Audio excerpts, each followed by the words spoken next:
Happy Halloween, everyone.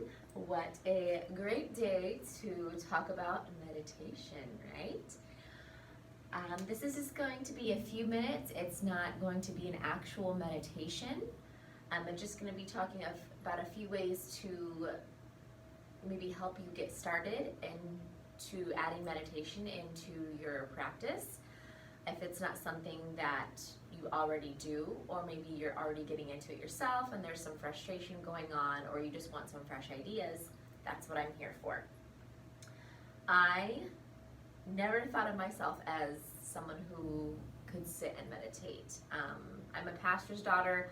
I grew up in church, and even long sessions of prayer, my mind would be like, oh, draw it back in. Here it goes, oh. And I actually think this is helping me with prayer and study because it's training my mind to not just focus, but to be still and be calm and learn how to filter through thoughts that like to try and just come and bombard my mind from every which way. As you can see, I have some goodies over here. We'll get into that later. I like to share what helps me, inspires me. I am not a sponsored channel yet, but I would like to share with you some things that I like to use. Now, you don't have to have a bunch of, again, lots of oils or incense or stones to meditate and have a good experience or feel like you've done what you need to do. You could be sitting out under a tree and still your breathing and listen to the wind and the bugs and the birds and feel peaceful or be inspired, or in front of a fire and same thing. I think nature is one of the greatest assets to use in a meditation session.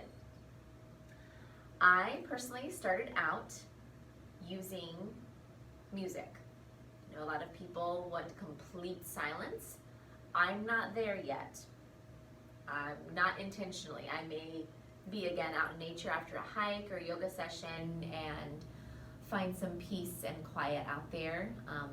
Unintentionally, just not trying to force it, which is awesome. But making meditation a part of my intentional practice has been a challenge. And I think one of the things that held me back for the longest time was it had this stigma around it to me that it had to be some hour-long, levitating, life-altering thing every single time, or even at all, and it does not, okay? It could be 10 minutes, it could be an hour, whatever you build up to or whatever your focus is, that's great. But if you take away the stigma and realize it's a practice, just like anything else that you have to train yourself to do, you can go into it with less frustration and less expectation. I love using India Ari, her new album, not newest album, but her new album is wonderful. My daughter loves some of the songs, like Give Thanks, Soulbird Rise. Those are all beautiful songs. And anything that inspires you or brings about positive emotion or positive thoughts, that's the kind of music I like to use. I've also recently been into the binaural beats, some with thunderstorms, with certain vibrations. You can look study up certain vibrations that affect different parts of your body, different parts of your brain to help you relax or calm yourself. Another tool I like to use, I even introduce this to my students while entering Shavasana, our final observation and resting pose in class, is allowing two thoughts to enter your mind, or two positive words, two positive thoughts. That way you're not trying to be like, my mind is blocked, and then of course you're telling your mind to block it from anything entering, and it's like, pew, pew, pew, pew. Work, stress, kids, spouse, all of this starts coming into your mind and you're like, what do I do? So two of my words I love to use are healing and growth, or power and love. Those two words I can just see floating around, cycling around in my mind, and anything else that comes in, I'll give it a moment to enter my mind, and I'll take an inhale And I'll actually picture whatever that is blowing away as I exhale. I know people, when we use the words like picture this in your mind, inhale into this area of your body, exhale that away. Everybody's like, okay, hippie, I hear ya, sure. We need to place way more importance on the power of our thought and the power of our breath than we do. If we're not breathing, we're what? Okay?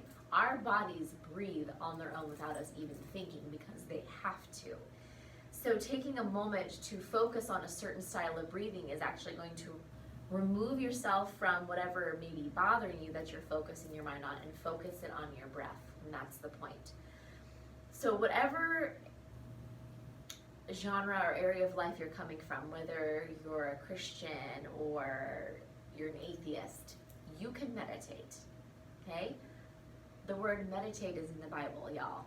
So anybody out there being like, ooh, is she about to meditate? Is she a Christian? Uh-huh. I'm actually encouraged to meditate on these things, whatever is true, whatever is good, whatever is pure, okay? Take a moment, meditate. Coming from a non-spiritual side, coming from a purely scientific side, certain breathing exercises are known to start lowering and changing certain levels in your body so you can chill out and not stress as much. So whatever area of life you're coming from, meditation can work for you. So this is my little intro, just my little encouragement video to remove the stigma, remove the fact that you think it has to be some huge spiritual journey. It can be, but it doesn't have to be. Or that it's something that you shouldn't do because of what someone has said. If we all never did anything and people told us not to do, life would be really awful. So in the next video, I'll actually be sharing some of the products that I like to use that you see around me.